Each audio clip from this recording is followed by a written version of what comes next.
When I was younger, I thoroughly enjoyed that movie, Escape from Alcatraz. Many of us imagined that if we were imprisoned, we would do our best to escape, or try to escape.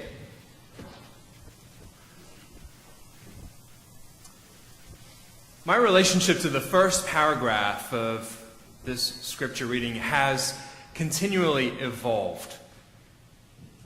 There is a young woman or a girl who is nameless. She has a spirit of divination, a spirit of soothsaying. She's a fortune teller, and she is being used by others for profit. 25 years ago, I would have noticed very little about this story other than the commanding of the Spirit by Paul. I would have been fearful of a text like this. I never particularly enjoyed anything that seemed close to The Exorcist. I didn't want to hear about spirits inhabiting people. Years later, I might be more prone to notice the profiteering that is occurring at this particular young woman's expense. I might also have noticed that Paul and his companions seem to go to jail without really doing anything wrong. I might also have noticed the way in which Paul seems to speak to this girl. He seems pretty unkind. We also may notice that Paul isn't really talking to her. Paul is talking to the spirit inside of her. His irritation is at the spirit that will not leave her alone. I might have then noticed that the men who cast this girl aside, who push her out of view, she is also pushed out of view by the gospel writer and by Paul as well, thanks to the circumstances. She is nameless and remains nameless to us. But we are told that the good news as far as she is concerned, is an attempt to set her free. Paul has an array of options in front of him. There are many things that he can do in response to this particular young woman's situation. He can walk away. He can be angry with the owners. He can try to set the young woman free discreetly. He can do all manner of things that might help her externally. But instead, he opts for something that is akin to liberation or freedom. While this story is more than 1900 years old, the gift is still the same today.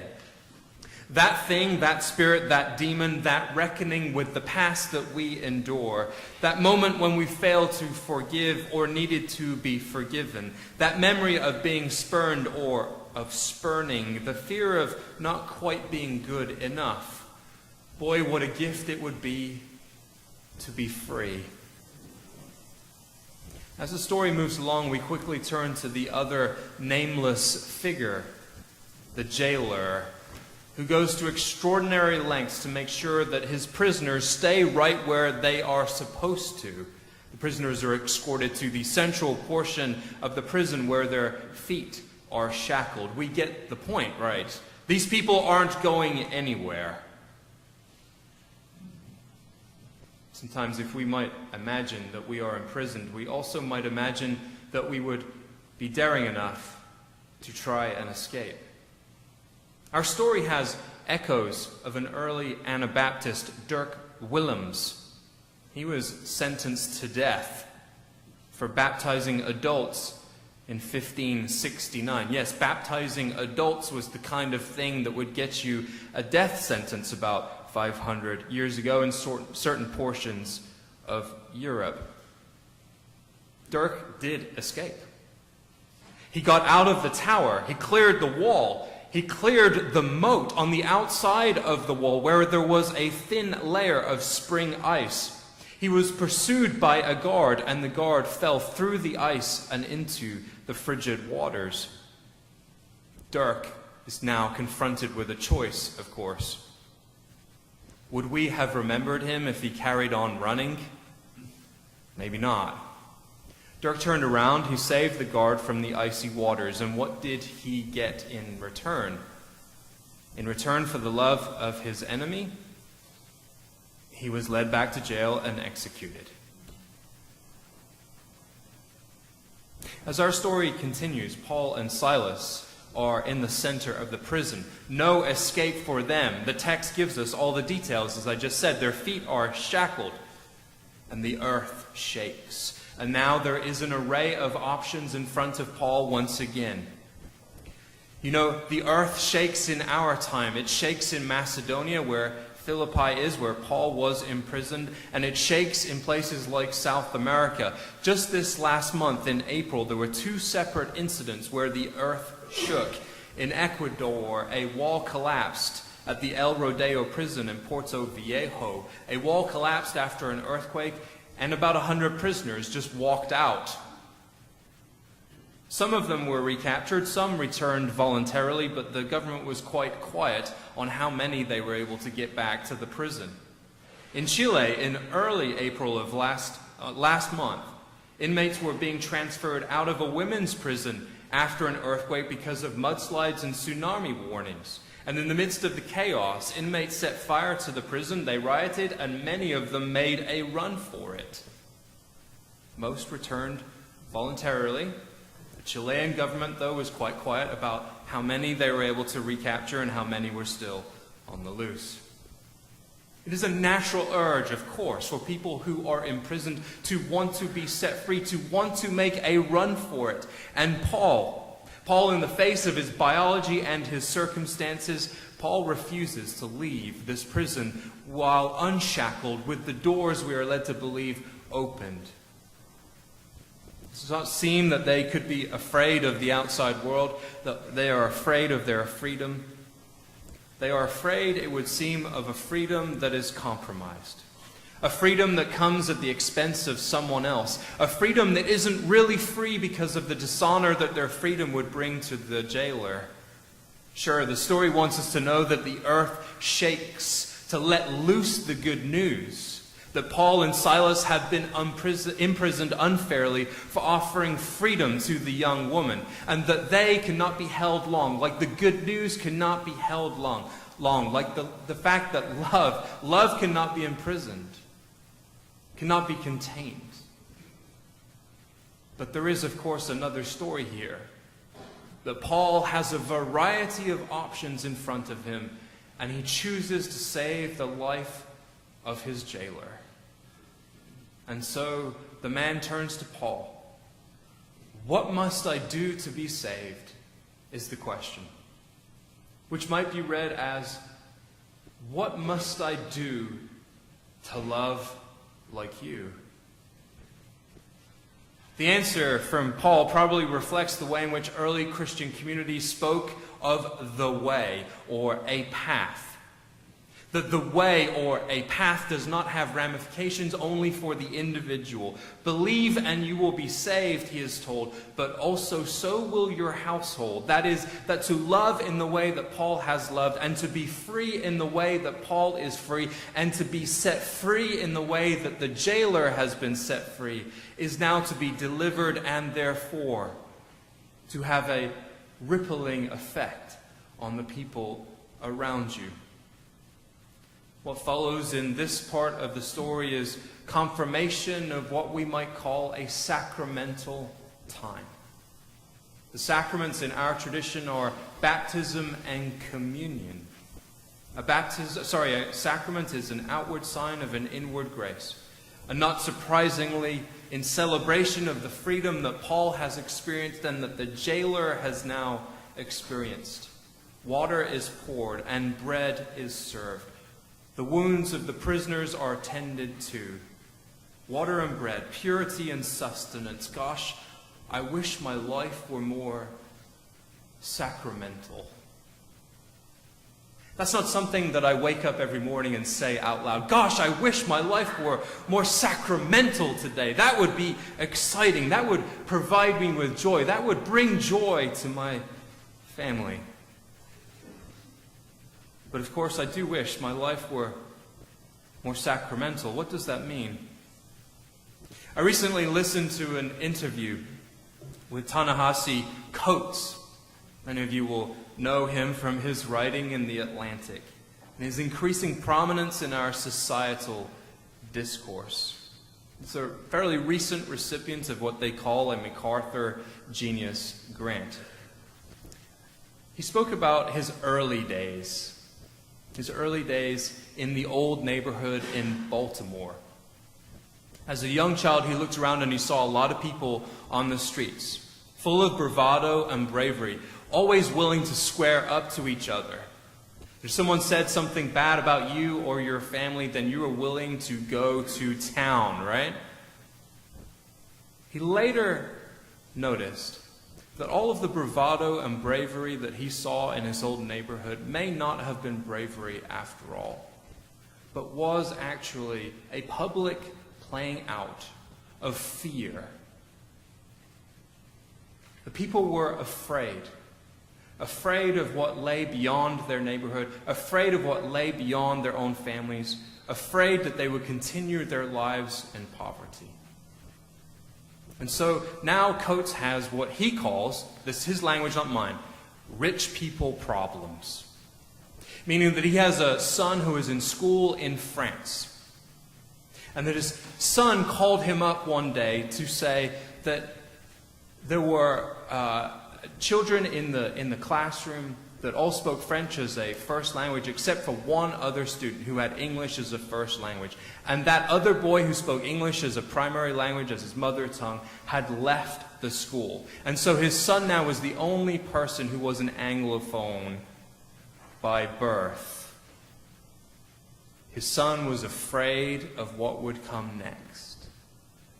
Remember, going back to the old neighborhood, fear, bravado, bravery. His son was afraid of what would come next, and Coates happily told the audience, "I made no attempt to help my son emerge from his fear." Which is not the same as refusing to be empathetic. Instead, recognizes the value of his son's fear. For when his son can name and claim his fear, then he can grow. Coates had the same experience. Early in his days writing for The Atlantic, he had an approaching deadline, and he kept putting it off and putting it off and putting it off. He asked his editor over and over again, "Can I get 24 more hours?" Finally, the editor said, "You're doing it, and you're doing it tomorrow." He realized in that moment, of course, when he turned it in less than 24 hours later, that he knew how to do the work. He knew precisely what to say. He was simply afraid of being rejected. He was simply afraid that his work would not be good enough. Now, I will tell you that I am, in all likelihood, although this is something that I do not think about very often, I am afraid of loving like Paul.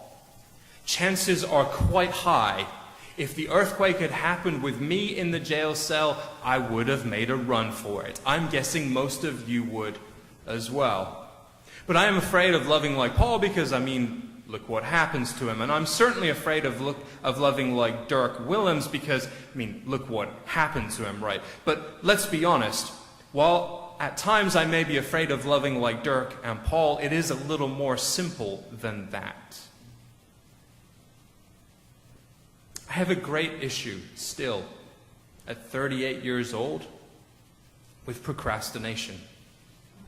Sometimes. I sometimes half-jokingly say to some of you, if it weren't for the last minute, nothing would get done. Ha ha ha ha. And what is procrastination? This is that gulp moment, right? What is procrastination? A fear of what others might think of you when you finally turn that piece in, when you finally do the assignment. Will you be validated or will you be rejected? All evidence points me toward the fact that many of you will express gratitude for my work, that many of you will show kindness for me and to my family. Many of you will be compassionate towards me. Many of you, dare I say, even love me. And yet, each week, I ask myself in my own way, will I be intellectual enough? Or funny enough? Or spiritual enough? Or grounded enough? Or inspiring enough? Reality is entirely divorced from those fears, and yet they are still present to some degree or another. Now, I'm not looking to get on the therapist couch with 100 people serving as my therapist today. Rather, I openly wonder about the earthquake that we all need, the sustenance that a community can provide. I wonder today about how my baptism sets me free, sets me really free to do the work, all of the work that I am called to do. Because we know as a community that we advocate for many things, for the broader Montclair community, for uniform justice and the Montclair projects, as we heard Patrick earlier, the lives of refugees. We advocate for the hungry and the homeless at Christine's Kitchen and via IHN. We all know Grace Stevenson and her work in advocating for servicemen and women policemen and women and firefighters. We have long advocated in this place for LGBTQ rights. And I'm just assuming, don't get us started on bathrooms, right?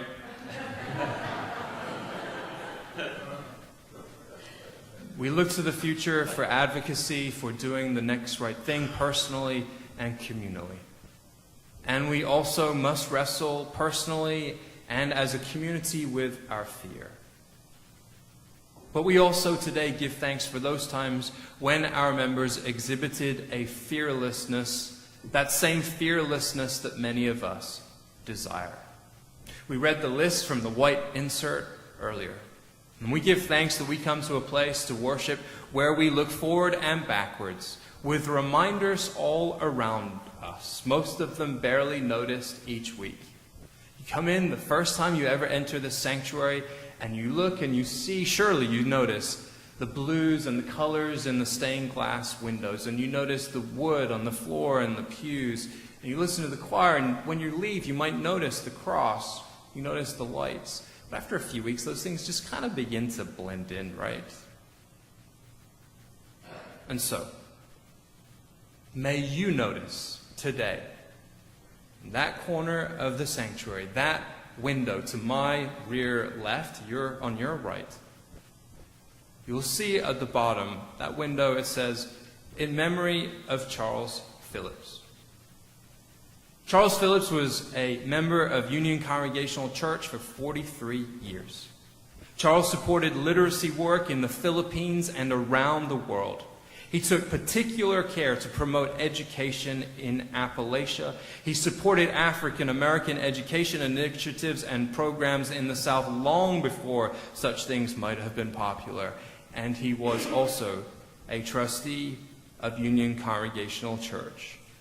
At the center of that window is his favored Bible story, the Good Samaritan.